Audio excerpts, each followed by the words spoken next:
Assalamu alaikum everyone. अस्सलाम वालेकुम sir. वालेकुम अस्सलाम जी। अस्सलाम वालेकुम सर। वालेकुम अस्सलाम। अस्सलाम वालेकुम सर, कैसे हैं आप? ये अल्लाह का शुक्र, बिल्कुल ठीक ठाक, थैंक यू वेरी मच। जी वेलकम। आज की जैसे सबको पता है the meeting was originally planned with Dr. Abdul Karim Khan, but suddenly there was a sort of emergency with him.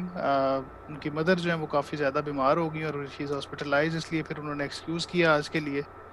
और so that's why I thought कि rather than canceling the meeting, we should discuss something. People who are interested, maybe they can join, and we can have a sort of discussion on some topics relating to research.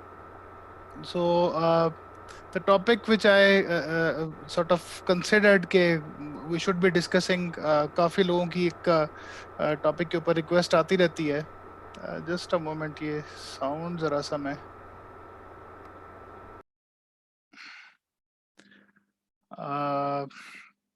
so that was the research philosophy. This is a complete course normally which we teach at PhD level, but here I'll be just discussing a brief overview just to like earlier sessions, a sort of brainstorming session, so you can have an idea about the significance or importance of the philosophy of research, why it's important to understand philosophy first and then to do research, and if we don't know the philosophy, what can be the outcomes, because generally rather a trend, this is something which we don't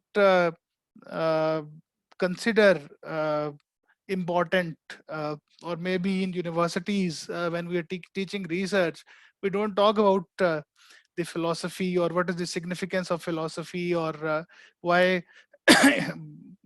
in reality I don't think at masters and especially at PhD level you should do any research if you don't, maybe not fully, at least you understand what is philosophy and at least what is philosophy of research. Then maybe we can attempt, or we can say that we are conducting a research. So we do a research just in a sort of piecemeals in a way that we know how to develop a research model, how to collect data, how to analyze it, and how to report findings. But before that, what exists? Uh, we have discussed earlier in some sessions about theory. We are least concerned about theory, and before theory, what's there? The philosophy, or what basically different methods or techniques exist, or what different philosophers over a period of time, maybe in thousands of years, starting from Socrates, what they have suggested about research and how to actually go for research. This thing, I don't think it is discussed in majority of the research classes or even in majority of universities. I might be wrong, maybe that is my perception, but this is what I feel.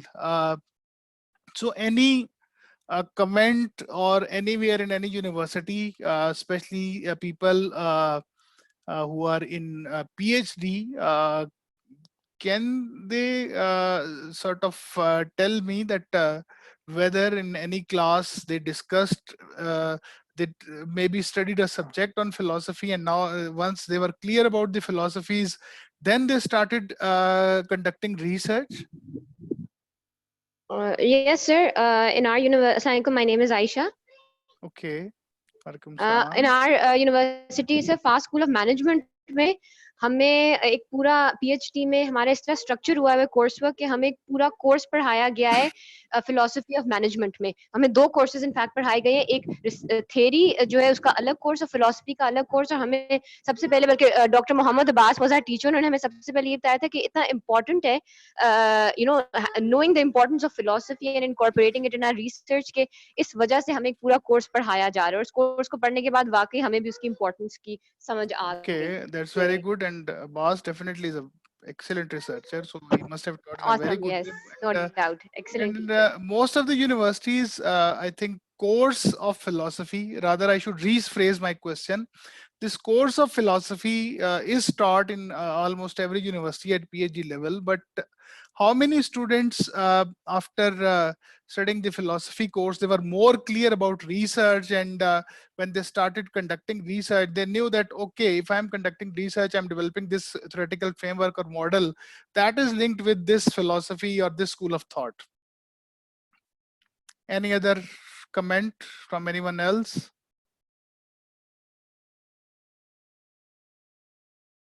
Sir, this is Naveed from Institute of Business Management, Karachi. Over here, there is a philosophy course is being taught to the PhD No, you're students. right. I think this course is a mandatory requirement in at PhD level. But my question was that how much that course help you in conducting research? Philosophy is a subject. It was taught, yes. But how much you are more clear about research, the methods which were you using, or the argument which you are developing? Did that course help in your research or practical research? Sir, definitely, because we got to know after studying the philosophy that on which paradigm we are conducting the research, positivism, post-positivism, interpretivism, and all those things which are relevant to our basics of research. Okay, good. So whatever the terms which we have used, I may not be discussing today, because I'll go even a step earlier. These are the outcomes or different sort of what we can say schools of thought or paradigms which exist, and on which we do research. But these are a sort of the applied side of research, very important component of definitely philosophy. Okay, so it's good to know that in universities the course is being taught. Now I'll try to tell what I think philosophy is, and then we'll discuss that is there something new which you studied today, or it is something different. And this is just a brief introduction. Maybe for 1 or 1.5 hours or 2 hours we'll be discussing this thing, just to give you an idea that why philosophy is linked with the research, why it's important. It's mandatory for PhD students, and it is again mandatory or compulsory for even for master's level students to understand this concept, because whenever you're conducting research, for me, maybe that is a bit more rigid statement, that it's almost a crime to conduct research without knowing the philosophy. Because how someone can conduct research if that person is not clear, or how some person can claim that I'm a master of philosophy or I have got the degree of doctor of philosophy, and I don't know anything about philosophy, and I have completed my thesis, or I'm doing research or publishing. So that is a strange thing if someone claims in this way. So now I think I'll be starting. We have got around 50 participants now, which is a very good number. I was thinking that maybe if Dr. Kareem is not around today, so people maybe must have been considering joining next week. Just a moment.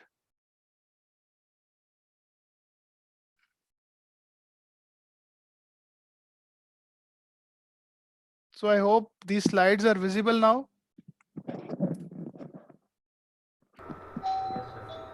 Visible, sir. Yes, Yes, sir. sir. Visible, Yes, sir. yes. Okay. ji. Visible hai. So I'll just discuss a basic brainstorming session. Mics apne mute kar lein, please. About what is philosophy of research, and maybe in detail, if sometime we can sort of study a course, or maybe in a series of lectures we can discuss things in detail. So this question starts right from the day one the human being is on this earth. That what is reality? So what I discuss even in classes, that the first person on earth, Hazrat Adam alayhi salam, maybe the reason he was sent to earth was his curiosity, and basically he wanted to find out reality of something. So he was asked to live in heaven with all things, all the luxuries and everything, but he was stopped from just one act or activity or one thing which he cannot eat. And in whole the heaven, this is the basic human curiosity right from the first human being on this earth, I think, that he wanted to find out the reality of that tree, that what is in this tree. If I eat it, definitely there is the role of the shaitan as well, or other things. But that how I feel that this reality, and that is there in us from the first person on this earth till today, everyone who is living in this world. We want to find out reality. What is the reality of things? We want to explore things. We want to maybe feel things, and then we want to state that what actually we found. What is reality as per our experience, our knowledge, our perception. So this whole debate of philosophy of research, this starts from this question, and definitely people who have studied philosophy, they must be knowing that there is a complete branch in philosophy which we call ontology, that deals with reality and forms of reality. So ontology is another discussion, its types and so on.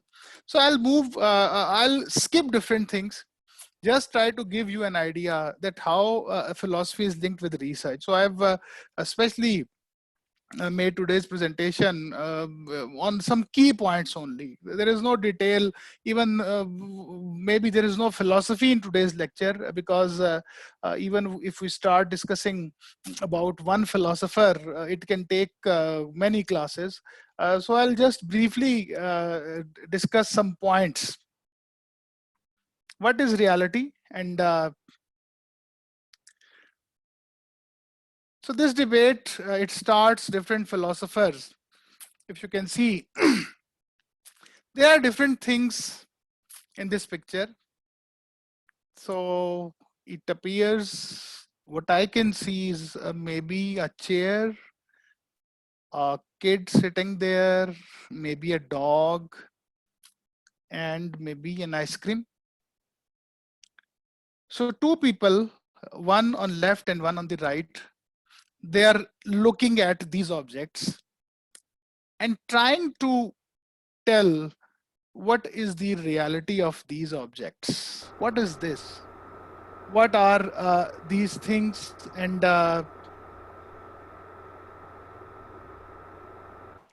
how we give meaning to these things. So when let's say if the boy is standing on left, he says, okay, this is a chair. How he can say this thing? On which basis or on which knowledge he's saying it's a chair? And if this is chair for this boy, the other person or the girl standing on the other side, whether she's also thinking it's a chair, whether both they will agree on this thing it's a chair, or they can report differently. if it is a chair, how these two people, they will reach on this consensus that this is chair. And then the question comes how they knew this thing, that this is a chair. So this links us to another important branch of philosophy, which is epistemology. How we know what we know. That is the best definition. How we know what we know. Whatever we know, how we know it. So whatsoever we see in our surrounding, in this world, whatsoever we see, and then we try to relate it that, okay, I'm looking at a chair. This is a dog. This is a child. This is an ice cream. How basically I knew that this is a chair? Someone told me, someone guided me. I myself found that this is a chair.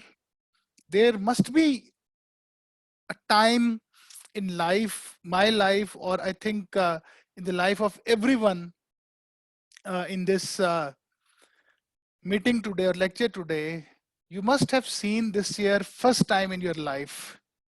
And then how at that time you knew it's a chair? Who told you it's a chair? Whether that person who told you it's a chair was telling you something right, or that person was lying. So don't take it with chair only. This applies on everything, whatever is being told to you or whatsoever you find. So chair is a simple concept.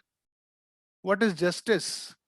How you define justice? When you see this is justice, who told you this is justice, this is injustice? So I'll be coming to that discussion. This is a basic methodology in philosophy. We start with very raw type, crude type of examples, very basic examples, but this basically explains the concept of philosophy, or what actually is philosophy. So there is all the philosophy, it revolves around this debate, a very simple picture. And you can start from Socrates, maybe he discussed about these issues, but mainly historically, the first person who wrote a lot about this issue or problem, even a book, maybe we can say, is dedicated for this topic, The Republic, which was written by Aristotle. So right from Aristotle, we are concerned that what is the reality of things, and the shape, the size, the color, its attributes, its aspects, everything included. So if this is a chair, you also see a lot of other types of chair. Now, which actually is a chair? So today's lecture, maybe some people, they find some strange things, but this is what philosophy is all about. So how to define chair, how to define dog? There are two people, there can be 10 people, 100, 1,000, 1 million, or 1 billion people.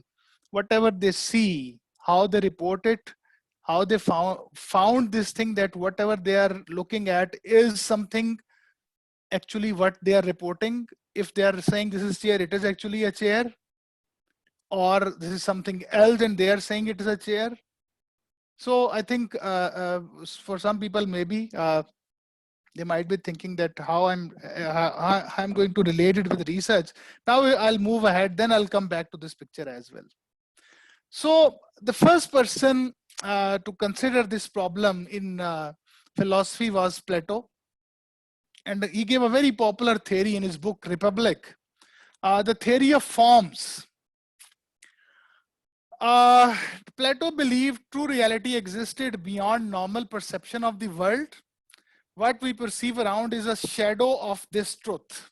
I'll explain this thing.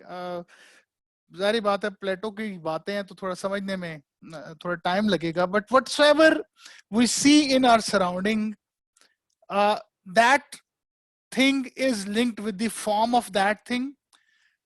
Plato, the world we live is a poor imitation of the real world. Our world is constantly changing and we rely on our senses to understand what is going on. You are not the same person you were 3. That again is a very interesting concept, the third point is that whenever you develop a perception about something, when you were 3 years old, then perception about same thing when you were 10 years old, and perception about same thing today, it must have changed. Why it has changed? The same person, the same thing, but now why you are reporting it differently? So Plato considers that there is actually the reality, the absolute reality. Whatever we say, see in a surrounding is something like an illusion, and we see same thing differently. That debate is entirely a different thing, that different people, they see things differently. Even the same person over a different period of time in his life, even in different situation, can report about the same thing differently at different times. Then what is the reality of that thing? I think whatever I'm trying to say is clear to the participants. कुछ समझ आ रही है बात? जी sir, very clear. जी sir, समझ आ रही है, please. अच्छा, very आगे much. चलो। जी sir. Okay. Now, Plato was therefore sure that the real world is outside the one we live. That is the opinion of Plato. Not necessarily right, or that was his philosophical thought. Many things were proven wrong afterwards, but what he said, that is what I am reporting. But some important insights he gave about our perception. The real world is unchanging and eternal. It is the world of ideas, not senses. It is the world of ideas, not senses, where there are perfect forms of things we know on to live. So the summary of Plato's finding is that there are two types of worlds: material world, which is our world. Here the material object exists subject to change and decay. They take their identity from the way that they conform to their corresponding ideas in the world of the forms. And there is another world of forms.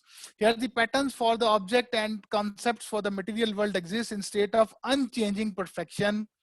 The material world is a shadow of the real world of forms. So everything, it exists in its real form,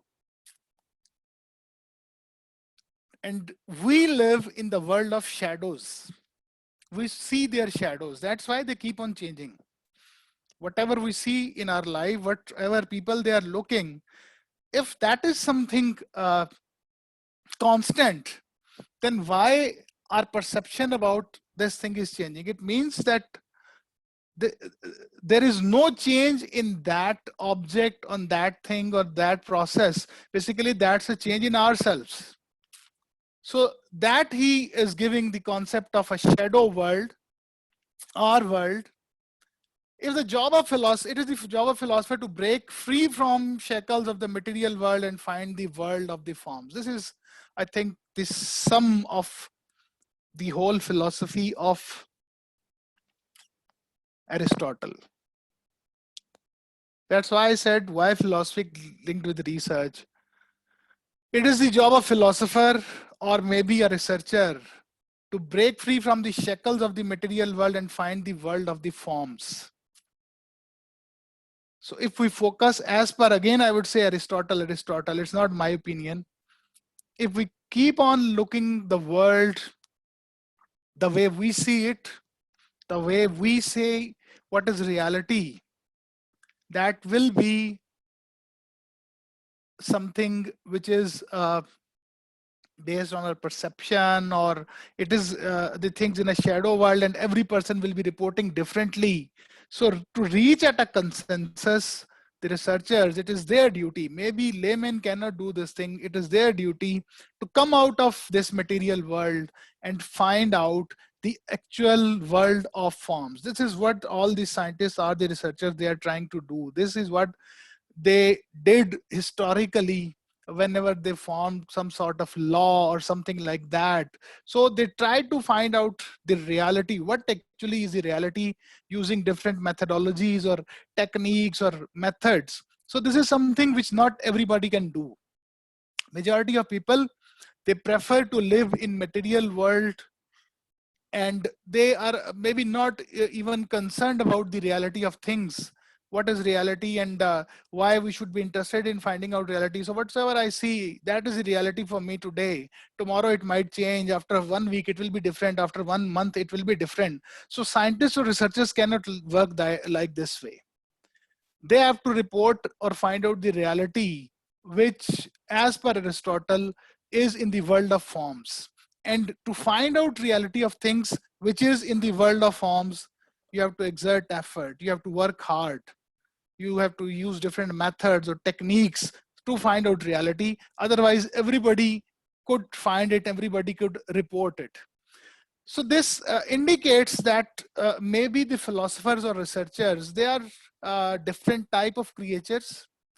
They have a different type of mindset. They try to see things differently than others. And that's why when they report it, that is something different from others. So here I think I've tried to link the research with philosophy of the forms. I'll move ahead and then we can discuss, even we can have questions as well. But this is, I hope, a different type of philosophy. You are discussing about positivism or subjectivism, but these are just the outcomes of a small outcome or a component epistemology. Philosophy is something beyond these dimensions, or maybe realism or everything. These are the outcomes in which the people, they basically report reality, or they feel that how reality it can be. We can find the reality, but the actual debate, it starts from here. What is the world of forms? What is the real world? What is the material world? So two examples are there. A very basic question, very easy question. You can ask anybody, even a child. Define a dog. So as I just discussed, how a 3 years old kid will define a dog, how 10 years kid again will define it, how you are defining it. I'll define the dog which I know, others will define a dog what they know. Then what actually is a dog? Even in this picture, there are two dogs. Both are dogs, but entirely different shapes, different types of maybe habits or everything, but still they are dogs. So the concern of the philosopher is that if we want to define something, can we precisely define? Can we maybe list something which will define, okay, these 10 things will define a dog? Will that define every type of dog which exists in the world? Every person would say, okay, this list defines the dog which I am having. Now towards other, this was something about maybe thing which you can see also. The other aspect is also the same, but it is more linked with your psychology. How to define beauty? The first thing is, beauty, we say, lies in the eyes of beholder. So what is beauty for you? So there are different aspects of beauty. What you think is beauty, what others define. There is a very important theory, social choice theory, which normally we use to define such things, that what I am supposed to think or what I select for it. And then what Aristotle said, how you define beauty 10 years ago, how you will define beauty after 10 years. So if there is so much variation in beauty, what actually is beauty? It's a simple question. It's a research question. I think चीजें समझ आ रही हैं. मैं थोड़ा सा, I'm trying to keep it very simple, very basic examples, because I'm not going into the philosophical debates of Aristotle and all other philosophers. I just trying to tell you that why it is difficult to conduct research in true sense and to find out reality. what you define as justice or injustice, what actually is justice in this world? Can we have one definition of justice? Justice, what I see, what I feel is justice, what I've been told is justice, is the same justice, is justice for any other person, maybe in this country, in any other country? Can we have a universal definition of justice? And if someone says, I am working on justice and I am trying to find out justice, whether that person is reporting something that is justice or that person is just reporting what he feels is justice, and whether that reporting can be applicable on other situations or not. This is what Aristotle said. This is what Aristotle believed, that we live in the world of shadow. That is a shadow of justice, one aspect of justice. Like you cannot define a person. I'll also discuss Kripke's concept on this domain. So if defining something is difficult, I think it will be or it would be much more difficult to claim this thing that I know the attributes of this thing and I have collected data on this thing, and I can say this is something which can be generalized, this is something which is universal, or this maybe is a theory or law, how people do this thing, and how when a theory is developed, why it is called a theory, why a theory gets more acceptance. Definitely when that theory reflects the shadow world of majority, when these concepts match, when you let's say read about the social exchange theory, and when you try to apply that theory on your shadow world or material world, and you feel like, yes, this happens in my shadow world also, and majority of people, when they say this thing, okay, our shadow world is same whatsoever this person is claiming in this theory, that becomes a theory. That is the generalizability. Okay, moving forward, then there is another problem or issue to differentiate between a reality and a counterfeit. What you are being told is a reality and you assume it is reality. It is like reality, but it is a counterfeit. So normally we hear about counterfeit only about the currency notes, and that gives us a clear idea what is meant by counterfeit, nakli note. So this is the real dollar, this is a fake dollar. Apparently there is no difference between $2, everything written, all the stamps and color and everything is same. So how to differentiate between a reality and a counterfeit?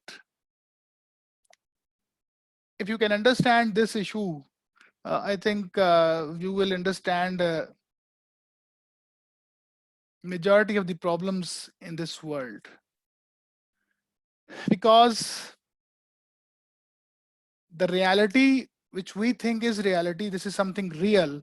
So if there is a place where all the counterfeit notes are there, there is no real currency note available, and all the economy and all the transactions they are doing on the counterfeit notes. So that counterfeit note in fact becomes a real note in that country or in that area. But if that is being exchanged there among people, they think this is something real.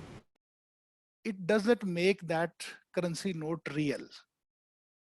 This is something I think everybody should try to understand, because whatsoever exists in our surrounding, whatsoever is happening in our surrounding, everybody thinks that, okay, this is the phenomena, this happening, everybody accepts it, and we think this is the reality. And if somebody has created an environment and has given, or the phenomena or everything around us is counterfeit, and we think this is the reality, it will not make these counterfeit things as real things. And this is how the world, it is divided into difference of opinion, difference of minds, or maybe a difference of opinion about objects. One thing is acceptable somewhere, other is not acceptable. It is reality for them, other thing it's something fake or counterfeit, and something which some societies consider they are fake, their reality in some other thing. So what actually, again, we have to go back to the philosophy of Aristotle. Then who is right and who is wrong? If a person has lived whole life living in the world of counterfeits, and he is reporting something that this is my reporting of reality, which point of view should be accepted? Because whether there is any fault in his finding, no, that is what he experienced. And then we have to go back to this slide again. This is what Aristotle wanted to say here. It is the job of the philosopher to break free from the shackles of the material world and find the world of the form. So everybody cannot do this thing in any society. Everybody is not that much maybe educated, maybe not that much concerned, but there must be some people in every society who must be always striving or working to find out the world of real forms, and they should be reporting it. Because for me, for any, maybe for whole world or for any country or for any area, शायद इससे बड़ी कोई बदकिस्मती नहीं हो सकती उनके लिए. For them, maybe there can be nothing more problematic for them, that there are no people in that community or in that society who are striving, who are working, who are exerting effort to find out the world of real forms. Because if you don't have such people in your society or maybe in world, so we might be living the whole life in the world of counterfeits, assuming we are living in a real world, and maybe we die living in a counterfeit world. So this is something I think if you are able to understand, a very relevant or important issue with every one of us. And although there is a discussion that who can tell what is real and what is fake. So the philosophers, they are divided. Some philosophers, they totally rely on human beings and their skills and their abilities. But there is a complete school of thought or philosophy even in different religions, even in Islam, Christianity, and other religions as well, where they relate this thing to some divine power, that maybe human beings, they are unable to differentiate between what is real and what is counterfeit. So only God can tell this thing, that what is real and what is counterfeit. And it is also a branch of philosophy in which this is accepted version. And maybe being a follower of a religion, any religion, if we go to that philosophy, even if I relate it to Islamic philosophy, there are a lot of debates that what are the sources through which we can differentiate between things, and which things can tell us that what is real and what is fake and what is counterfeit, and what should actually we be doing. So for that, I think we have to surrender that maybe we cannot differentiate, and we have to rely on some divine power, someone who created the real and fake things, and that power can guide us that how to differentiate between real. And that is, I think, a very relevant and important concept. And if you follow this philosophy, at least in Islamic philosophy, if you relate it, I think life becomes much easier. that how to differentiate between counterfeit and real things, and what is real. Maybe the others may not agree with it, but this also is a branch of philosophy, and not only in one religion, in almost every religion. If you look at the philosophy of religions, this is a very important part and component in which we have to differentiate between the real and counterfeits based on something, maybe how much we can establish out of which, how much we can actually find out using scientific methodology. That's a different thing, but this also is a way through which people they try to differentiate it. But I'm not going into that detail, because here we can have a complete session maybe on that thing. That is a very important debate or discussion, but today I'm just trying to relate it with research, the worldly issues where we try to investigate something, where we want to find out something. So what opinion different philosophers they have on this thing and what they suggest. Now I'll be discussing about two or three philosophers because again the scarcity of time, I'll jump direct from Aristotle to Kant. So I have missed thousands of years philosophy in between, and this entire period is full of debates about the reality of things, the forms. But I'll just discuss two or three which I feel, or what I have read, or what I have discussed with some good philosophers, that which things basically change the debate. So among the philosophers, if you list down the philosophers, one person who changed this debate about reality or many other things was a German philosopher Immanuel Kant. And apart from his other opinion or philosophies, I'll just discuss one thing, which is the issue which we are discussing, that what actually is this form, what we see, what is the reality.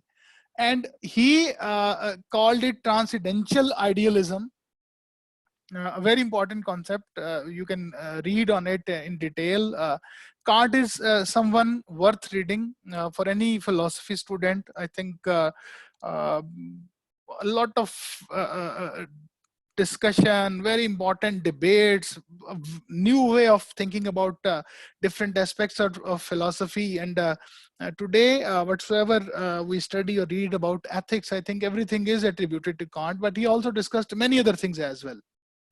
And as I normally discuss in my classes, if you want to know who is Kant, just read his one letter, which a girl or woman wrote to her from, I think, Austria. She was there. So if you search in Google, letter of Maria to Immanuel Kant, so she asked very important philosophical question, then he replied, then she replied. So these letters are there on Google. So if you read them, you can find out who is Immanuel Kant, apart from reading other things. So what he said on this space and time thing about Aristotle, what was his opinion, and how it was sort of challenged by others, what they think, and where today we are now. So he was, I think, in 17th century, one of the, you can say, big names, maybe after Aristotle and Socrates. If you list down in history, he will be among the top philosophers.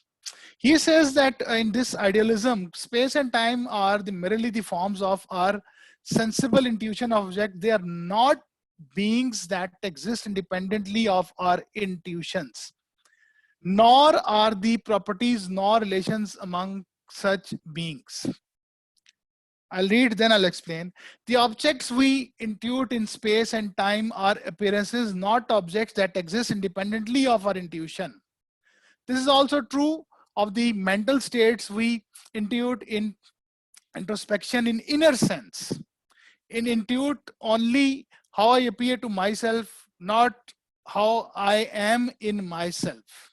We can only cognize objects that we can in principle intuit. Consequently, we can only cognize objects in space and time appearance. We cannot cognize them, things in themselves. This is a very important statement.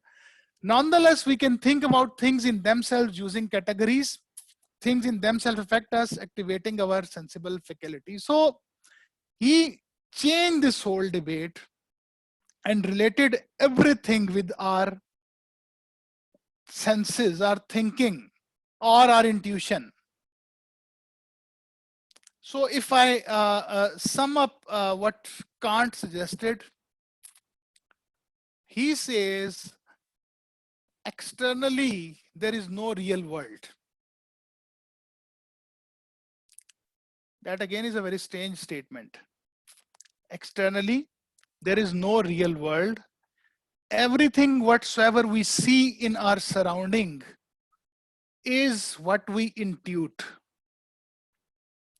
And how we intuit, that is also a separate discussion. How we cognize objects, how we see them, how I appear to myself, not how I am in myself.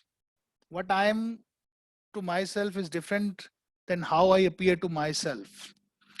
What another person is appearing to me is different from what that person is in him or herself. So whenever I see any person and I say, this person is like this person is good, bad, this person is having these qualities, these characteristics, this is whatever I intuit about that person. This has nothing to do in reality with that person. So whatsoever perception we create about others, whatsoever we think about others, that might be or that may has nothing to do what actually that person is. There can be a huge difference between the external world and what we think. And that is based on intuition. And every person has got different intuition. Every person intuits differently. So if there are 7.5 billion people in this world, everybody is having his own cognition of the surrounding based on intuition. Then what actually is real out there? So philosophically, Kant does not say that there is no world. It's yes, the world is there, but no real world exists, because as a human being, we are concerned with what actually is there. That way is linked with our intuition. So everything is based on my intuition, my experience, my perception. And based on that thing, I will interpret my surrounding, and everybody will interpret it differently.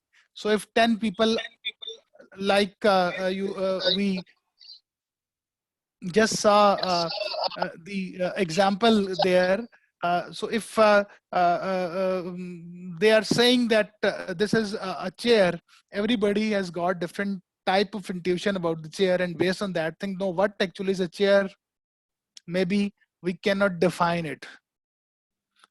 So that is something, the role here, the role of a philosopher or researcher comes, that out of these philosophy, maybe perceptions or intuitions, in the best possible manner, that person has to tell the world that what actually is a chair.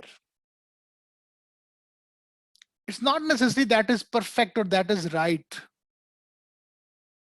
but what method that person has used, what techniques, the scientific methodology or the methods which we use today, or these are just efforts to come out of these shackles from imaginary world and try to report something in real world. And that, again, I will say, not every person can do. This can be done by few people who are good philosophers or researchers, and nobody can be a good philosopher or researcher unless that person don't understand these things. It's not only about data collection. It's not only about doing analysis in SPSS and reporting results. In that case, you are part of that shadow or shackled world, imaginary world. You're just doing an activity and just trying to report it. But if you don't have the idea what I'm doing, how I should be doing, and what I'm reporting, I don't think that in true philosophical terms that can be called research. So it won't affect your maybe a thesis or a research paper or a publication. But I think today's lecture is more about trying to change a thinking pattern or things what we do and what we are supposed to do and how it's different. Because it's very difficult to do research in true sense, but at least we should know that what is meant by reality, how we can explore it, and more importantly, how important the job of researcher is, how important the job of a philosopher is, how important the job of people who are trying to find out reality and in true sense who spend lives in finding out reality. What was so fascinating or motivating in it? So this is such a motivating or interesting or fascinating job that once you are in it, I don't think you can do anything else. But firstly, you have to understand its true meaning. Maybe then you can do it. Okay, I'll be moving forward. The lecture won't be very long. It was just maybe what we say is the lecture was not there, and I just thought to discuss some points today with the participants. Kant was challenged by another big name, Hegel. Hegel again is among the topmost philosophers. He challenged Kant's point of view and in a different way. First thing he said, no, there exists a real world. Who is right? That is a separate debate. We have got support for both philosophers even today, their criticism as well, but this is the opinion of Hegel. And philosophy will not contradict experience. So if you find out some reality based on your experience or intuition, if that is true, philosophy won't be against it, what Kant suggested. Experience will give data. Now comes the data to philosophy, which is ultimately the true explanation. When you experience something, it will give you some information, some data, and which will give you what actually is the reality. Reality is independent of mind. This is the big main difference between Hegel and Kant's philosophy. Kant suggests that everything or every reality is mind dependent or intuition bound. We intuit everything. There is nothing except the intuition. But Hegel says, no, it is independent of mind.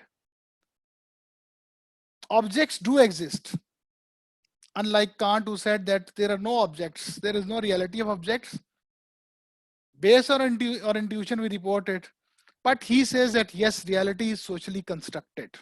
Maybe this goes to a very important movement in epistemology, which we call social constructionism. That is linked with this statement of Hegel, that whatsoever the reality we construct, it's not only about one person or one human being.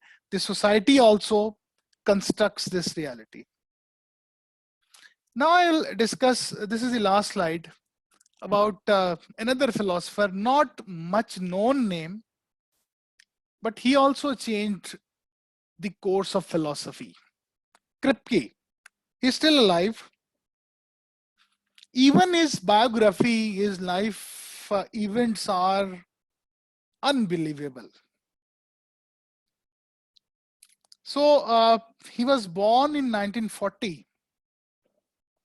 And in 1959, imagine, when he was 19 years old, he wrote a paper in a leading journal of philosophy, which changed the course of philosophical thinking up till 1959. Some people, they say that philosophy was reborn in 1959. Two concepts he gave: a priori necessarily true, and a posteriori contingency true. So he was 19 years old, and he was asked to join Harvard for undergrad studies. And at the same time, he was requested to teach at MIT to graduate students the subject of philosophy when he was 21, 22 years old. He came back to his home and asked his mother, what should I do? Whether I should teach at MIT. And she said, no, first you should complete your studies.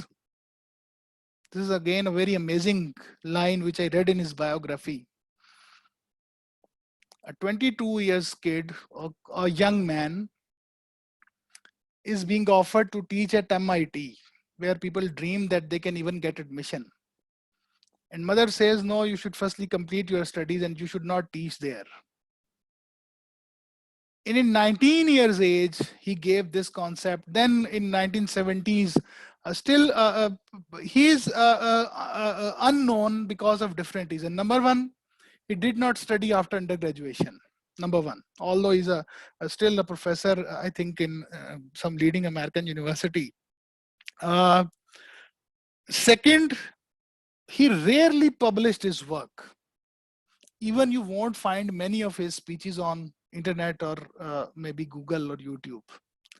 But still the work which he proposed totally changed the course of research and even the philosophy. So these first two terminologies are very, very important. A priori necessarily true is something, knowledge which is independent of experience.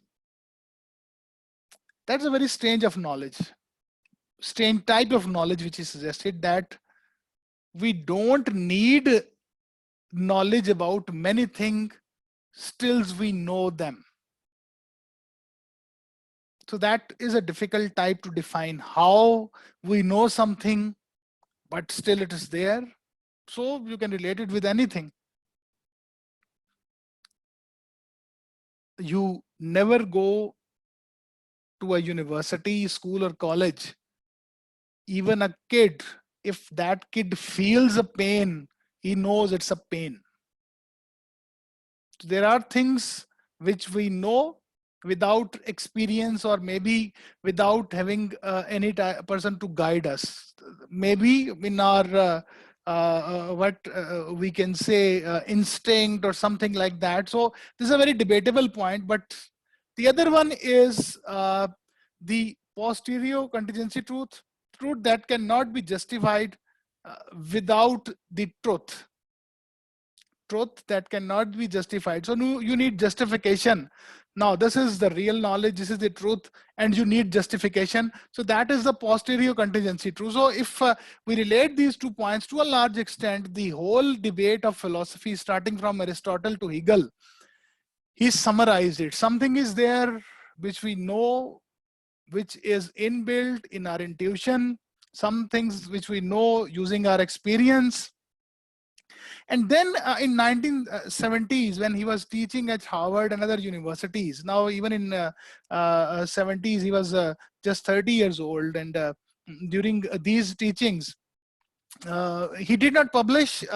Maybe later his lectures were published in 1980s in form of a book, Naming and Necessity, which also explained a lot of things, which mainly about the naming of things, how we name them. Do objects, including people, have any essential properties? So whenever we name someone, it is based on some incident, some objects. Human beings are named by their parents, and still he suggests that, okay, if a person is having a name, any name, so is there any match between the name and properties? Can we define that person with that name? And what is the nature of identity? How do natural kind terms refer, and what do they mean? So it's not only the human beings, anything which we name, how we name them, and whether it is linked with some characteristics, or it is by chance or by accident we name that thing. And now we believe that whenever we hear that name, we relate it with certain characteristics. So about that thing, what is our priori truth belief? What is our posterior truth belief? We have heard about that thing. Now we experience that thing. And actually after this, what is our final sort of opinion about that thing? So the most interesting debate he did in his book, Naming and Necessity, it was about the names of person. So he named at that time period in 1970s, I guess 1960s, the president of America, Richard Nixon. So he says that Richard Nixon at that time is president of America, number one. This is one characteristic. He is at that time around 70 years old. Second characteristics, he won the election 2 times. Third characteristic, after second election, he was forced, I guess, to leave the office after 2 years. In his time period, these areas were invaded and so on and so on. So he basically gives or defines 10 different characteristics of Richard Nixon. Then he says, who actually is Richard Nixon? How to define, if you want to tell someone, so Nixon is a person who is a 70 years old person, or he's a person who won election 2 times, or he's a person who was forced to leave office after 2 years. What actually will define Richard Nixon? So is there any necessity to name that person, whether that name explains something? Or if we want to find out reality of not any person, any object, which characteristics truly defines that? So after Kripke, there are also discussions or debate on some true characteristics of something, then secondary characteristics of something. When you see something, let's say any object in front of you. So if you look at a piece of paper, let's say, so it'll say paper. Now, what is this paper? So there are physical characteristics like it is a solid, is a liquid, or which type of thing this is, and what is its weight or density or volume, whatsoever scientific we can relate with the paper we define. These are the primary characteristics of a paper, which will define, which are necessary to define that thing, that it is a paper. But then there are secondary things. Papers can have colors. They can have blue, red, or different colors, or other elements. So there are secondary characteristics. So whenever we have to define something, we have to relate everything, all these characteristics, we have to divide them into categories, and then maybe we can tell that what actually this thing is. So I'll sum up everything, the lecture here, that what Kripke said. In research, we're trying to find out something. We are trying to define something. How we define it, how we relate it, what is our definition, what characteristics we are considering, how we got knowledge about thing, what was our priori necessary knowledge, what is our posterior contingency truth knowledge about it, and what is its form, and what Hegel said and what Kant said. If we combine all these things, then maybe we are in a position to tell the world that what actually we found. So Archimedes, whose principle is very popular, so he was trying to find reality of a phenomenon when he used to, at I think a very young age, he started thinking over it, that whenever we see a ship having tons of weight, that keep on it is not drowned in water. And if we drop, let's say, a pin, so it is not stable there on water and it drowns. What is the reason that a lighter weight thing is not sort of accommodated by water, but that ship is accepted? Okay, you can float over me. So he tried to explore this phenomena days and night, working on it, thinking on it whenever he was walking, looking at water, or he was trying to find out and trying to tell the reality, which nobody other maybe was not considering. Everybody was thinking that this is something normal. It happens this way. But one day while he was traveling, one day when he was swimming, he found that when I'm swimming, what water is doing with me. If I am pushing the water, water is also giving me a push. And he comes out of the swimming pool and yells loudly, "Eureka, I have found." That term, I think, summarizes this whole lecture. I have found. What I have found? I have found the reality. How I found it? What was my knowledge about it? What was my intuition about it? What my experience told me about it? What was my posterior contingency truth, justification, or my what I knew it without experience, what my experience told me, and when I combined everything, I found something which no one other could found, and that is the force of buoyancy. So this eureka world, I think, a word, even scientists today, they use this term very commonly. Eureka, I have found. So this finding, I think what you have found, it is important, but it is much more important how you found it, how the way, which method you have used, what was the idea in your mind, and how you basically consider different things.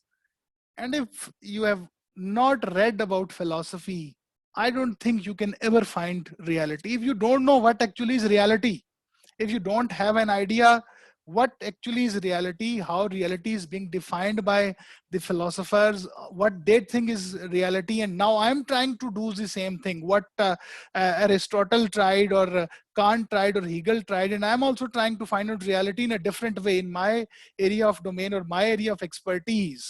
And if I have no idea what is reality, how I can find out reality, that will be just a data collection. That will be just a correlation regression and hypothesis testing, hypothesis accepted and rejected.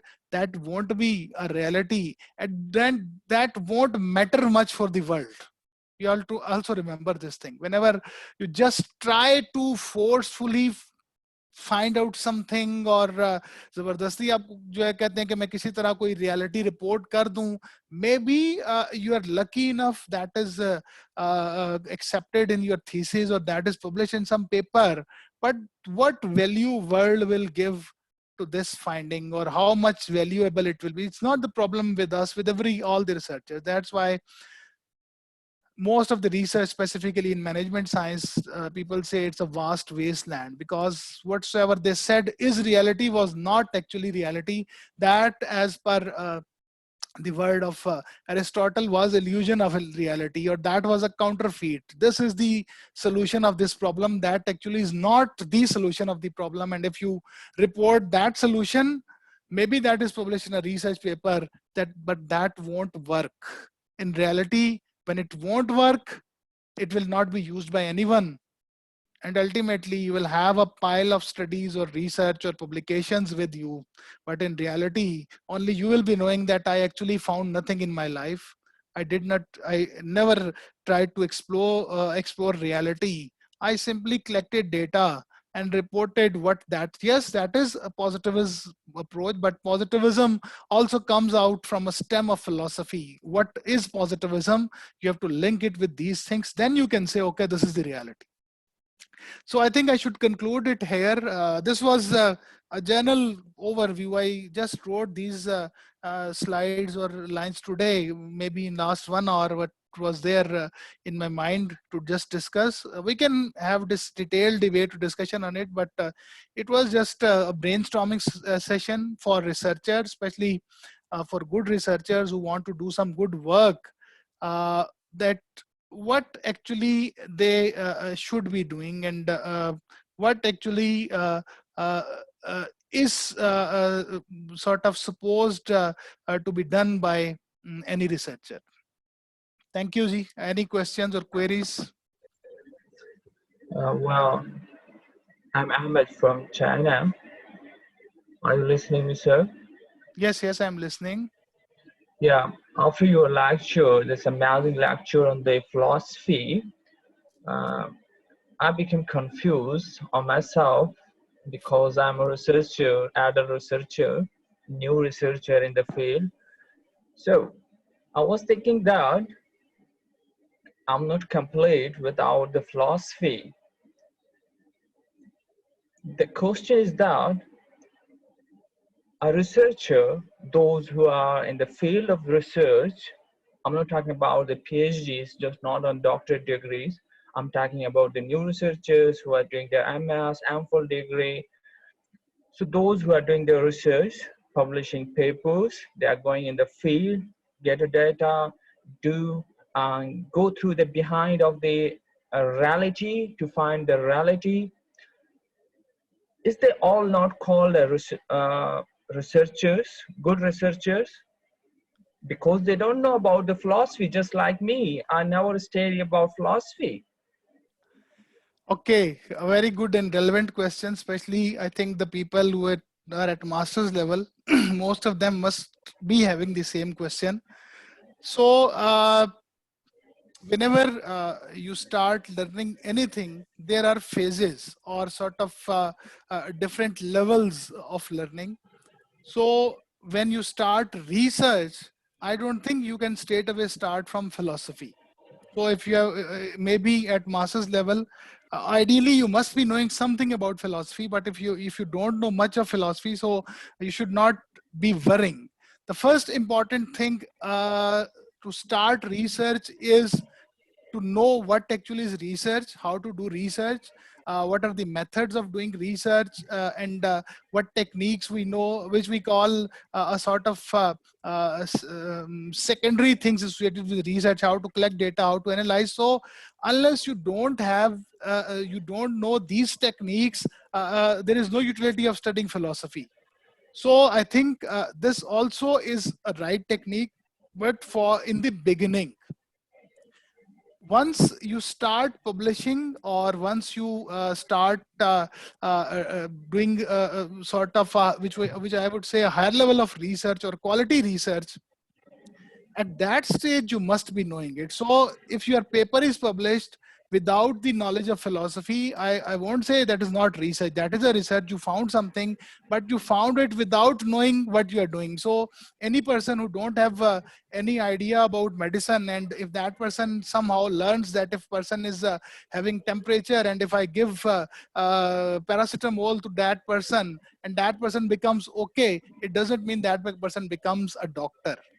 So your methods which you learn, they can work, and maybe they can work in more than one cases. So for a beginner, maybe when you're starting some research or some activity for a certain time period, you are supposed to learn the basic techniques. Like you start learning driving, so you're not supposed to know everything or expertise in driving. You're not supposed to go beyond to drive at 100 kilometers or 120 day one. Firstly, you need to learn what is driving, how I have to take control of the steering, and all other things. Then you can go for the actual requirements. So in beginning, for master students who are maybe at initial level, but one important thing, that was the objective of today's research. If you have not studied it, now you need to study it. In future, try to study study about philosophers, their work, and how that is linked. You should not leave it here that if nobody is teaching me, or if nobody talks about things. In my research method course, for first semester students of MS, I start with philosophy. That's a different methodology of different teachers. So, I think you should not be confused. Whatever you did till day Sir. was research. Sir, I mean not that, but I was confused because how you serve me has a philosophy.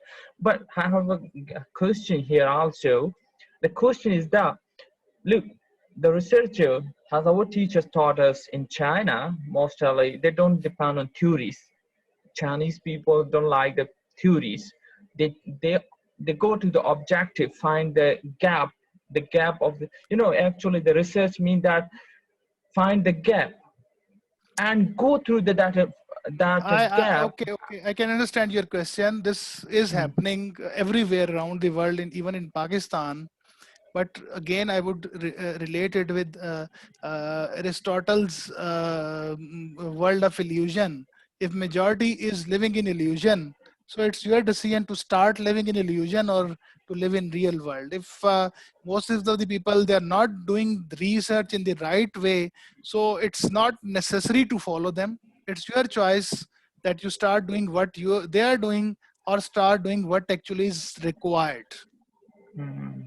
Well, That's the thank you, difference. sir. Thank Okay, you, sir. any other? Sajid Iqbal, your question? Thank you so much sir. सबसे पहले तो अस्सलाम वालेकुम sir, खैरियत से हैं आप? ठीक है जी, ठीक-ठाक। सर आफ्टर 6 ईयर आपकी ज़ियारत हुई, क्योंकि एमएस में आपसे कोर्स पढ़ा था तो काफ़ी टाइम हो गया, खुशी हुई। सर मेरा क्वेश्चन यहाँ पे टू फोल्ड है, 2 क्वेश्चंस हैं मेरे यहाँ पे, इसको ज़रा मैं पूछना चाहूँगा। देखिए सर, आपने कहा कि हम फिलॉसफी से रियलिटी को लेके चलते हैं through the knowledge, through the experience and on the basis of intuitions. अब मैं इन 3 चीज़ों को थोड़ा सा इक्वेट करके देख रहा हूँ कि हम नॉलेज लेते हैं अपने प्रीवियस लिटरेचर से, एक्सपीरियंस को अगर हम सोशल साइंसेस के स्टूडेंट्स इक्वेट करें तो हमें डेटा नज़र आता है, और इंट्यूशन में कुछ हद तक हमारी सेल्फ रिपोर्टिंग होती है एज अ रिसर्चर। तो क्वेश्चन मेरा यहाँ पे ये है कि सर, ये जो हम इंट्यूशन से जो अपने आर्गूमेंट्स डेवलप करते हैं, एनालिसिस में जाके अपनी इंटरप्रिटेशंस को एक्सप्लेन कर रहे होते हैं, तो उसमें बायसनेस के कुछ हद तक चांसेस होते हैं।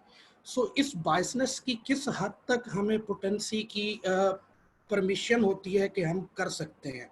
वैसे तो नहीं होनी चाहिए जहाँ तक मैंने पढ़ा, समझा या सीखा है, लेकिन इसकी किस हद तक हमें एक इजाज़त है कि हम ये इंट्यूशन की, हमें नहीं पता कि हमारे इंट्यूशंस ठीक हैं या गलत हैं, लेकिन हम जो समझ रहे होते हैं हम वही कर रहे होते हैं on the basis of our intuitions. So एक क्वेश्चन तो ये। सेकेंडली, जितनी भी पब्लिकेशंस पे मैंने रिविजन्स अपनी देखी हैं, उनमें सर हम जब भी फिलॉसफी को मेथडोलॉजी में आके रिपोर्ट कर रहे होते हैं या अपने ऑब्जेक्टिव्स या क्वेश्चंस के साथ रिपोर्ट कर रहे होते हैं कि ऑन्टोलॉजी हमारी ये है, एपिस्टेमोलॉजी हम ये लेके चल रहे हैं। से फॉर एग्जांपल, जैसे मैं फाइनेंस का स्टूडेंट हूँ तो मोस्टली मैं पॉजिटिविज्म पे काम करता हूँ, लेकिन जब वो रिव्यू में जाती है बात, तो रिवीजन के बाद पता चलता है कि हमें फिलॉसफी को पेपर में डिस्कस करने की ज़रूरत नहीं है, सब जानते हैं कि ये फिलॉसफी है आपके पेपर की। तो रिव्यूअर्स की तरफ से ऐसे कमेंट्स जब आते हैं, तो क्या ये डिस्करेजिंग बिहेवियर नहीं है फिलॉसफी को लेके? Thank you sir. अच्छा जी, thank you very much. Your question again is something related to what we normally see in our classes and the type of discussions we normally have in classes. Number one, I don't think any good researcher ever reports philosophy in any research or research paper. You are not supposed to report it. That is inbuilt in it. So like the theory which we normally say, so I don't think you need a separate part for the theory and to report it that I have used this philosophy. This is the way of thinking. It's not something which is to be reported. When you'll explain that how you conducted research and how you collected data and how you identified the research question, it is reflected in your work. I don't think there is any need to report this thing in any research. It is inbuilt there. Pehli to baat ye hai. The other thing is was about the intuition or experience. Things, the biases. Number one, I don't think there is any study in this world that is free of biases. If you look at the work of Geert Hofstede about cultures, he says that there is no theory in this world which any person presented without being biased toward his or own culture. So if you're living in any country, if you're in Pakistan, in America or any other country, how you can say something without having the impact of that environment? So intuition, the priori knowledge, which Kripke says is something, certain things which we know without experience. That is inbuilt within us, and that you have to report. I think there is no biases in this thing, but that should be matched with the posteriori truth, whatever you get after experience, and then you have to blend both, and then you have to report the outcome. So biases, that is a different way of thinking of different people, but no study can, because if you eliminate that thing, then I think research is being conducted by some robot, not by some person. Right, sir. Thank you so much. Okay, thank you, ji. Sir, I have a question. Okay. Sir मेरा सवाल ये, आपने जो बात की है कि philosophy लिखी नहीं जाती, but it is something, you know, that is reflected in the way, you know, you write your research paper. It's inbuilt in the research.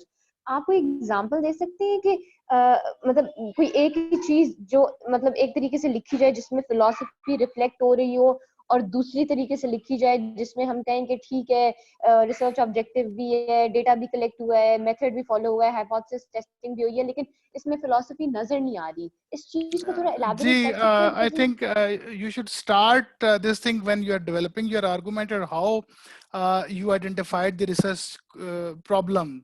I think it should start from the research problem area, that how you identified that research problem. What were the sources through which you found that this problem exists? It will tell which type of philosophy you are following. If you have based this problem maybe with some exterior world or your experience or opinion of other individuals, then you're following a different philosophy. If it is based on your own perception or your own thinking, or based on your own intuition, you feel that this thing has never been done and I think, and you give a logical argument, then you are following a different type of philosophy. Similarly, when we are talking about data collection, I think the methodology also gives you a lot of idea that which type of philosophy you are following. Apart from this thing, that whether you're going for positivism or even social constructionism or realism or postmodernism, how you collected data, how you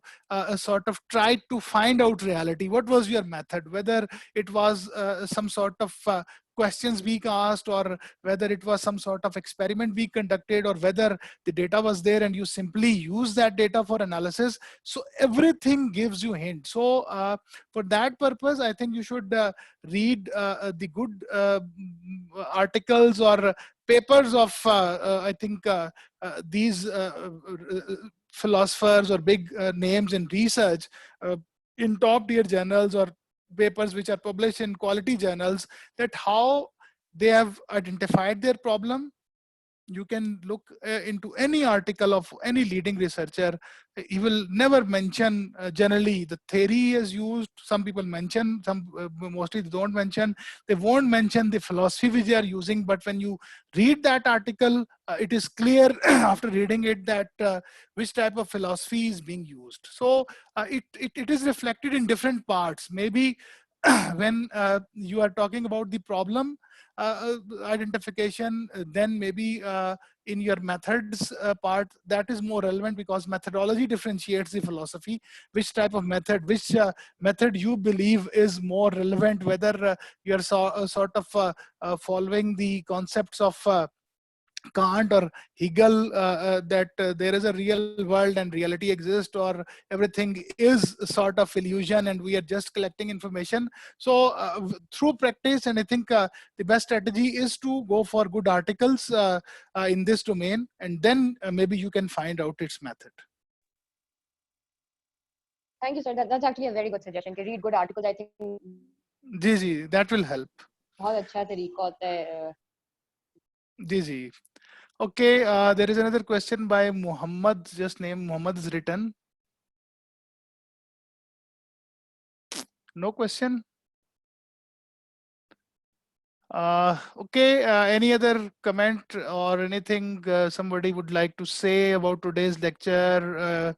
It was helpful, or we can have some sort of sessions again, or maybe it gave you some new ideas, some new concepts about research. Sir, hello. Assalamualaikum. Walaikum salam. Hello. Just a moment. जी बोलें. Hello. Hello At a hello time अस्सलाम वालेकुम sir. दो लोगों की आवाज आ रही है. हाँ हेलो Hello. अस्सलाम वालेकुम सर. अस्सलाम वालेकुम sir. My name is Mohammed Shafiq and I am from NDU University, National Defense University. I am following your work since of last 5 years. I have a question that when you say that you are find the Eureka, I have found it. I expert this thing which other did not do. What is that stage? How can I identify it? Then here I would go with, I think, Kant. Your intuition tells you.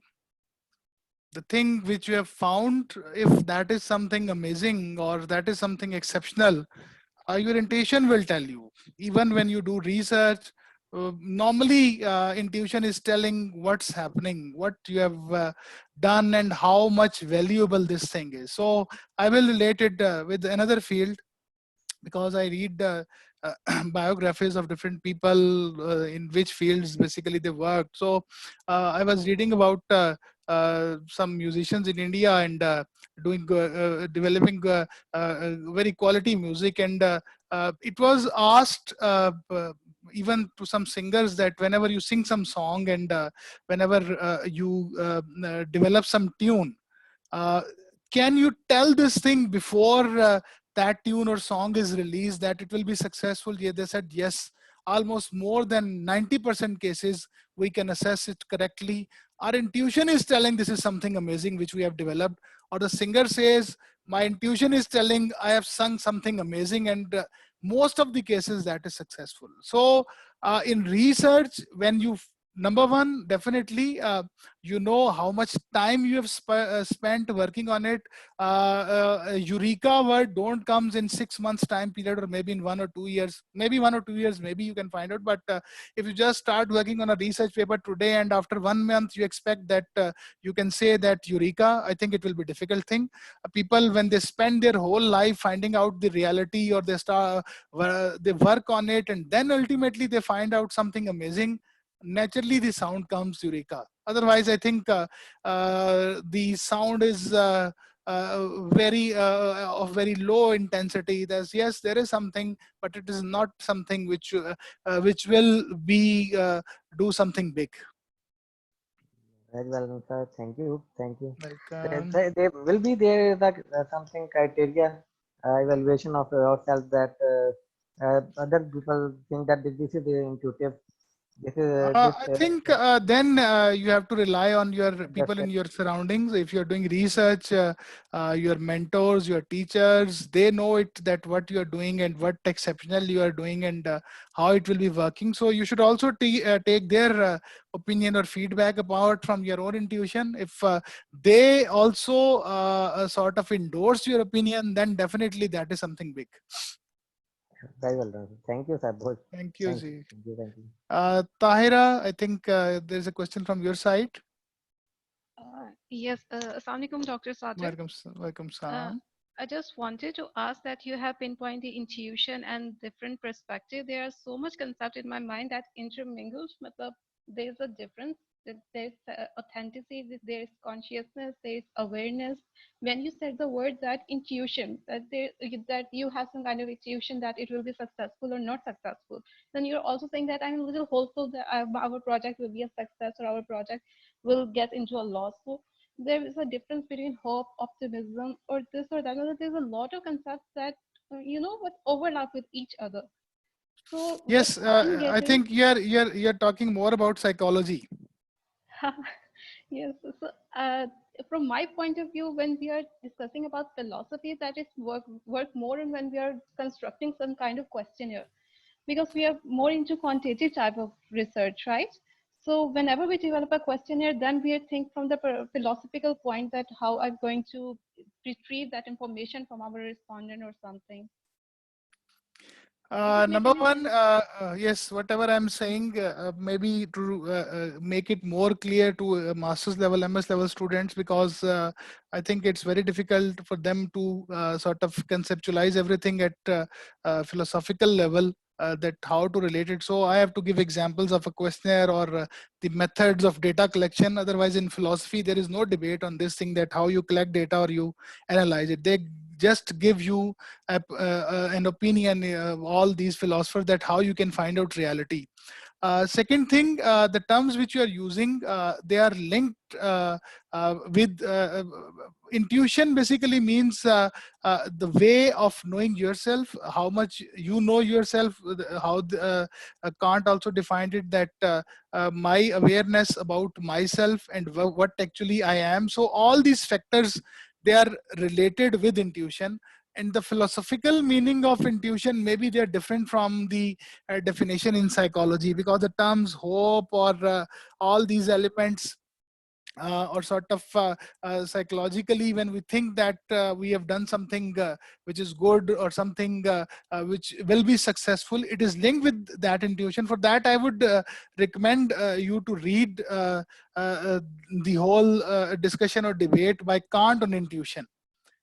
Although to large extent you'll find that whatever he discussed is today being discussed in when he was talking about intuition. Philosophy as a subject was even not there. Philosophy, it started way back in 1890 or 1900, and Kant was discussing about intuition in 1700 something. So his concept was much broader, or what he meant, it includes awareness, self-awareness, and all these things. I think for that, if you transcendental idealism, if you read details about this topic, and his even there is a complete book in which he has discussed all this thing. So if you go to that chapter, then I think you will be clear more about what actually is meant by intuition in philosophy. Okay, thank you very much. Well, thank you, Ji. Okay. I think question भी काफी हो गए हैं और time भी थोड़ा सा कम ही हो रहा है. So thank you very much everyone. आज भी I was not expecting. Now we are having around 40 participants. There were more than 60 participants in this whole session, and it was a nice thing, because normally apart from classes, I've never discussed these things in any workshop or any training. First time I tried to discuss something about philosophy, and this was just a brief overview of 2 or 3 philosophers, what they think, what is reality. You can find out the opinion on reality from all the philosophers. I have also recommended in earlier session as well, that if you want to know about philosophy, start reading about some easy books. Like there is a book of history of philosophy, Will Durant, published in 1920s. So it gives a complete biography of all the leading philosophers up till 1900 something. There is another book, Sophie's World, that is also on philosophy. This is the starting point, but if you want to actually understand what is philosophy, and really want to become a philosopher, or want to claim that I'm doing PhD and I am into it and I know what I'm doing, then you have to individually read about all these philosophers. But at least you cannot miss top 10 to 15 philosophers starting from Socrates. You have to read completely about 10 to 15 philosophers, to those people who changed the discussion or debate in the course of philosophy, and there was new debate after their discussion. And once you start reading about them, then this is such interesting subject. Although people say it is something boring, I did not find anything more interesting than philosophy. Then automatically you will start reading everyone. So it's a trial. Start reading the this book, 100 years history. History of a short history of philosophy. If you feel it's interesting, then move ahead. If you feel it's boring, leave it. Then read about biography of 10 to 15 top philosophers, their whole work, their main work. You cannot read all the books. They have written hundreds of books. Their main work. And if you find it interesting, then you can move ahead towards different, we use this word paradigm, different time periods, main philosophers. And then there is no end to the reading of philosophy. It needs 10 lifetimes to study or read about philosophy. Then you can keep reading and keep discovering and exploring, and you will get more meaning towards or doing more meaningful work in research. It will guide you, it will help you that how should I can move ahead and I can do more good research.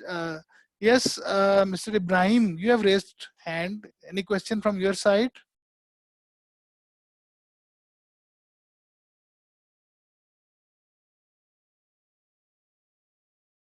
Mr. Ibrahim, can you hear me? I think he's our friend from Nigeria. I think there's some issue. Okay, now, inshallah, next week, I hope Dr. Abdul Karim Khan will be here, inshallah, if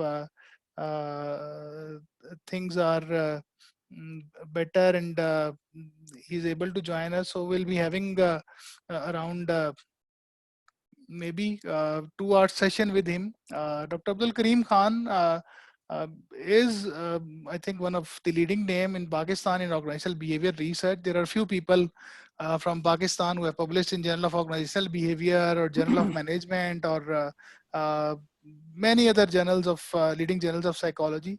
So I hope to see you in next session as well, inshallah, and we'll be discussing with Dr. Karim in that session. So with that, I conclude today's session, and inshallah next week we'll be meeting again at same time next Tuesday at around 2:45. Everybody should log in so we can start exactly at 3 p.m. Okay, ji? Thank you very much. Thank you, sir. Thank you very much. Okay, sir. Allah Hafiz, sir. Allah Hafiz. Allah Hafiz. Allah Hafiz. Thank you very much, sir. Allah Hafiz. Allah Hafiz. बिशारत आप इधर ही हैं? Sir मैं इधर ही हूँ। बड़ी खामोशी से बैठे रहे हैं आज। सर मैं पेपर पे काम कर रहा हूँ। अच्छा, सही सही सही। चलें फिर मैं बात करता हूँ अभी, ठीक है? अच्छा काम कर रहा था सर। चलें ठीक है, ओके। Okay sir. अस्सलाम वालेकुम, मैं आई डॉक्टर सर। जी जी। हेलो, अस्सलाम वालेकुम। वालेकुम सलाम। अस्सलाम वालेकुम sir. Here I am Uzma Kiran, and I wrote my question twice, but maybe you couldn't see that. Sir, research में जब हम literature review करते हैं तो उसमें हमें philosophy के through अपने variables को discuss किस तरह से करना चाहिए, ये कुछ थोड़ा सा। नहीं, variables की कोई ज़रूरत नहीं होती philosophy की। असल में philosophy जो है ना, ये जो हमने अभी बात की है, ये इसका ऑब्जेक्टिव ये होता है कि आप किस तरह से रियलिटी फाइंड आउट करने। वेरिएबल्स तो आपने सिंपली बताना होता है कि ये क्या है। हाँ, ये हो सकता है कि डेफिनेशन आप किसकी यूज़ कर रहे हैं जो उस वक्त ज़्यादा रेलेवेंट है और वो आपके लिए ज़्यादा हेल्पफुल हो सकती है। अदरवाइज उसमें कोई ऐसा कोई फिलॉसफी की इतनी ज़्यादा डिटेल की ज़रूरत नहीं होती। उसमें तो सिंपली दैट्स वाई अगर आप देखें तो एक ही वेरिएबल की 5-5, 6-6 डेफिनेशंस दी हुई होती हैं।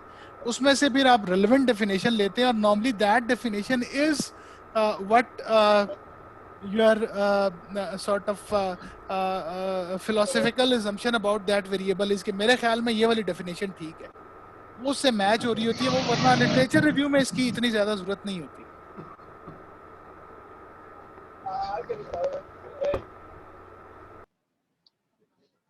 ठीक है जी। Sir, I want to say something about today's lecture. Sir, sir BEd में, एमएड में, फिर एमफिल और पीएचडी में सर हमने फिलॉसफी को एज अ सब्जेक्ट पढ़ा। जिस तरह से सर आपने आज एक सिंगल पॉइंट लेके उसको थ्रू आउट डिस्कस किया है, I am really thankful to God that I listen to this lecture and I really find it very helpful and I pray for you sir. Thank you very much जी, बस दुआ में याद रखें। बहुत शुक्रिया, बहुत शुक्रिया। Thank you very much. Yeah, Doc, please. Yes. The recordings for the other sessions, when will they be made available, please? Can you repeat the question? There is a distortion. The recording for the other sessions, you know, the earlier sessions that you had, when would the There was videos some be ready? problem in the recording in the earlier session. I don't know. I started recording today. Even I'm recording. I'll check that once we recorded it in one recording, there was no sort of video available. There was only sound. I don't know. I think today it is being recorded, and if it's there, I'll share it with you. Okay, sir. Thank you. Thank you. Thank you. Hello, Okay, sir. yes, yes. Yeah, yes. Hello. Can you hear me, sir? Yes, yes, I can hear you, Eh, Mr. Ibrahim. Hello. Hey. So I'm Ibrahim Aliu from Nigeria. Gigi, I can hear you. Sir, my one is still a request, sir. Because today's session is a kind of a highlight on what philosophy is. Yes. And yes, and we seriously need it because I get to understand that what most of us are having is a kind of doctor of science rather than doctor of philosophy. Yes, that is happening mostly. So, sir, what I am requesting is if not in an emergent way, the way this session is arranged, if you can have a way of maybe organizing some other sessions that can help simplify how we can get to know really what philosophy is, because during today's session, I understand that philosophy is the whole idea about research. That is searching, or rather looking for reality. Yes, yes. While all these scientific methods are just a way of uncovering or discovering the reality. So we were all mostly taught these scientific methods of discovering the reality, but we don't really know the idea behind what we are doing. Is just like living. We are living, but we were taught how to eat, how to walk, how to do this and that, but we don't know the whole idea about life, why we are living. Yes, so, sir, yes. I am much grateful for today's session, and I'm requesting that there should be some other sessions that will take us through this issue of philosophy, sir. Thank you, sir. Thank you, Brother Ibrahim. Thank you very much for your words. And definitely you said a very, I think, right thing, that most of us, we do master's or PhD in doctor in science, but we don't do doctor in philosophy. And this is one of the reason. And the other question definitely is very relevant and important, that ultimately, after discussing about the reality of things and object and people, finally we have to see, and there is so much debate or discussion in philosophy, that what is the reality of life, that why we're here in this world, and what is the reality of this life, and all these things. So that requires definitely a lot of debate and discussion, maybe a lot of sessions, but I'll arrange some sessions on philosophy, some introductory sessions, maybe about some good philosophers, or some key issues which we face in life, maybe something about the reality of life, or reality of the social life, how we live, how we interact with other people. So I'll plan. Today's lecture was just a sort of gap fill arrangement, because the actual presenter was not there. So I thought if people will come, we should discuss something, and inshallah in future we will discuss in detail, maybe 2 or 3 days session maybe on philosophy, and we can discuss in detail as well. Thank you, sir. Welcome. Thank you. Okay, Amjad साहब आप कुछ कहना चाह रहे हैं? Mic open है आपका. अमजद मिनार साहब, वालेकुम सलाम. जी जी सर. मैंने पहले भी सर अर्ज किया था ना कि जिस तरह भी आप फरमा रहे थे कि मतलब बेशतर यूनिवर्सिटी के अंदर ये फिलॉसफी का कोर्स पीएचडी वालों के लिए तो अनफॉर्चुनेटली जनाब ऑफर ही नहीं होता. तो ये अगर कोई इस तरह का कोर्स अगर आप मेहरबानी फरमाएं बना लें, डिजाइन कर लें, उसको जो है ऑफर कर दें, मेरा ख्याल फायदा हो जाएगा लोगों को। चलें फिर वो देखते हैं आगे, अगर कोई टाइम अगर उसमें हो। मतलब ये कोर्स तो खैर मैं पढ़ाता भी रहा हूँ, लेकिन वो इवन जहाँ पे पढ़ाया भी जा रहा है ना, वो मुझे पता है वो फिलॉसफी नहीं पढ़ाई जाती।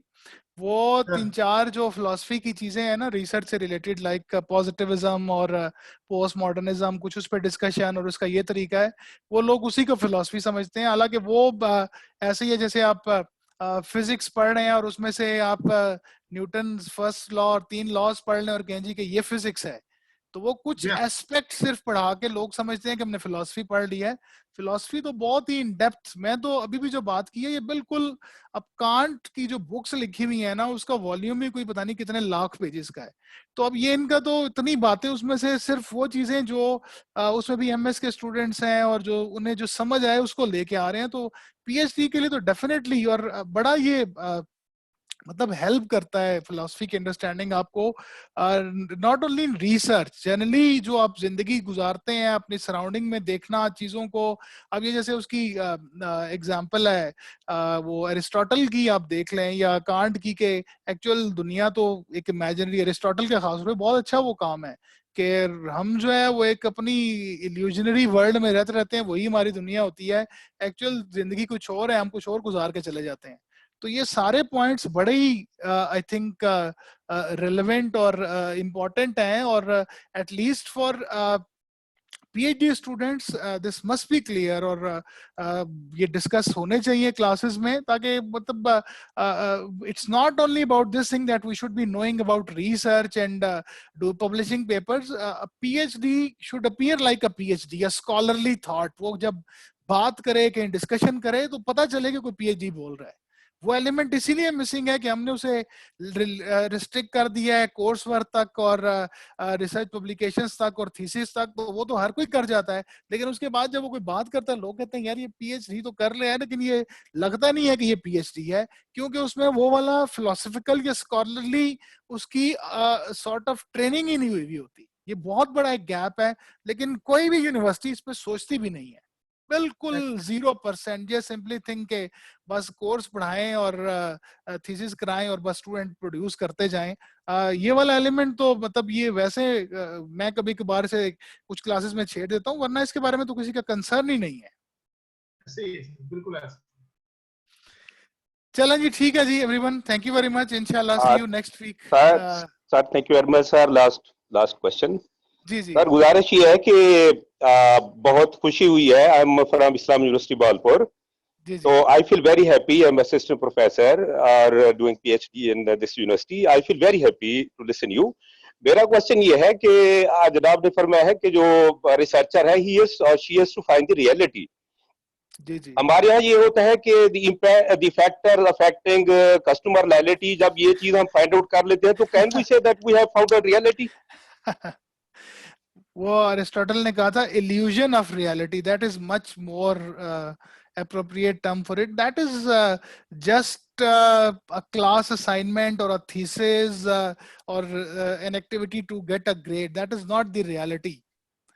ठीक है ना? Reality is something which is something which you need to know, which is something which is creating a problem for yourself, for lives of others, for people, और उसमें आपको इंटरवीन करके कोई चीज फाइंड आउट करते हैं जिसका एक ग्रेटर बेनिफिट या गुड दूसरों को, वो रियलिटी है।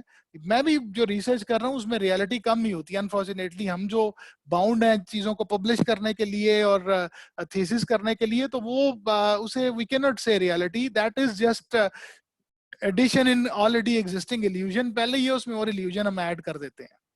वो बड़ा ही एक philosophical, that's why it's a discussion. मतलब you need to find out, even it start from the problem, from where the problem is coming, how you identify that problem, and if when you resolve that problem, what benefit it will be having.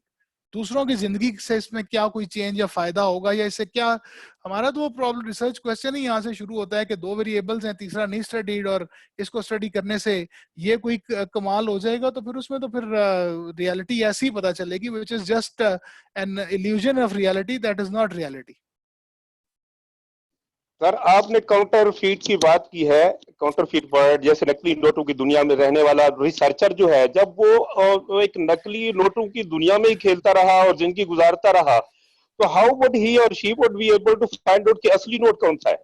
बस वो फिर कोई किसी by chance कहीं कोई ऐसा कोई paper देख लिया, कोई ऐसे इंडिविजुअल से इंटरेक्शन हो गया, या जैसे आज कम से कम I have tried to differentiate between the real world and counterfeit world, so उसे एहसास तो हो गया कि I am living in counterfeit world and there is real world as well. Then I think it depends on that person what he tries to do afterwards. If that person is comfortable in that counterfeit world, I think he should enjoy living in that world and should continue. But if that person is uncomfortable, एक चीज ध्यान में रखें, जो बंदा कोई intellectually and I guess morally जो strong होता है ना, वो इन चीजों के हवाले से उसमें इम्यूनिटी बड़ी वीक होती है, वो एकदम से जो है ना वो इस चीज का इफेक्ट ले लेता है, and that person tries to find out reality and tries to explore the reality, and it can change that person's mindset, and that person maybe in whole community of counterfeits, that person is striving to find out reality. And we have got examples in every society, even in our society. It's not only about research. We have got a number of people, even the history of Pakistan, if we unfortunately say that there are more counterfeits in our surrounding, but there are few examples, the people who strived for reality and they worked, struggle भी की और effort भी की हैं. तो ये मेरा ख्याल है दो issues हैं. If you don't have awareness about counterfeit, and if you spend whole life living in counterfeit and world and assuming this is the real world, that's a different thing. But I don't think if we can say this thing, people who are maybe among very few in this country, like you're saying you're teaching in university, doing PhD, so we are even not in 100,000, लाखों में भी शायद नहीं है, 22 करोड़ में से. So I don't think we can also say the same thing, that there is a counterfeit world in our surrounding, and we should continue living in this thing. I think it is an obligation on every one of us to not only try to find out the real world ourselves, rather I think much more responsibility in the classrooms is there, that we have to tell our students that there is a real world around. ये ऐसे नहीं, ऐसे भी दुनिया है, ऐसे भी जिंदगी हो सकती है.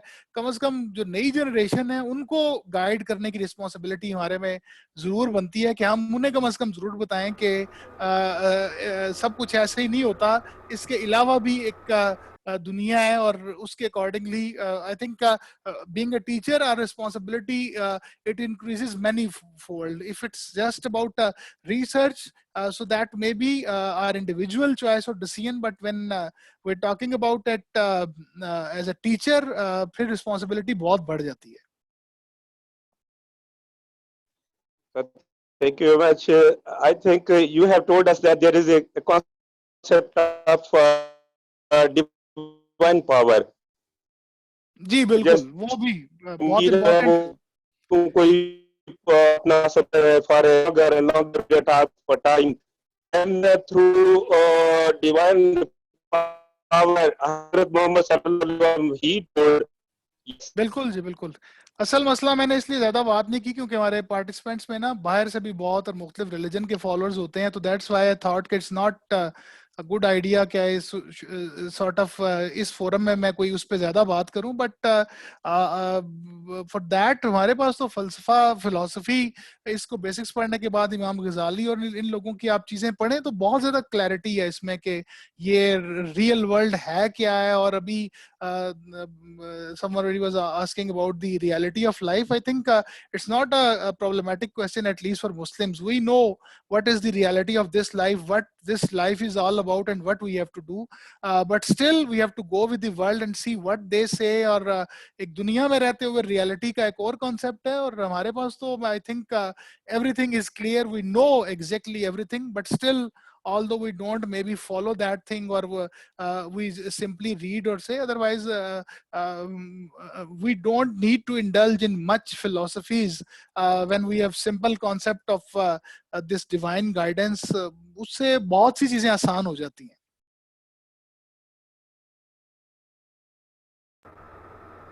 Thank you very much, sir. Really, thank you very much. जी बहुत शुक्रिया जी. ओके जी, मेरा ख्याल है काफी टाइम हो गया. इंशाल्लाह next week will be meeting. Suggestion sir, एक सजेशन है, जस्ट जी, जी. सजेशन सर, अगर हमारे आप इसी तरीके से हमारे पढ़ा रहे हैं, जैसे कि वो है स्टूडेंट्स, हमने फ्यूचर में आगे हमने ये अगर आपको लेक्चर स्टडी करने हो, तो अगर कोई रिकॉर्डेड लेक्चर यूट्यूब पे हो जाए या फेसबुक या किसी पेज की किताब. अच्छा चले, मैं इसकी रिकॉर्डिंग देखता हूँ, अगर शेयर हो सकी तो definitely I will share it. इसी तरह के बाकी प्रोग्राम के लिए बहुत ये इंफॉर्मेटिव हमारे लिए बहुत काम के आगे फ्यूचर के अंदर ऐसा हो जाएगा तो बहुत हमारा नहीं पाकिस्तान का अच्छा हो जाएगा. और चलें, बहुत शुक्रिया. इंशाल्लाह आई विल ट्राई. ठीक है, बहुत शुक्रिया जी. Thank you very much everyone. बहुत शुक्रिया. Thank you very much.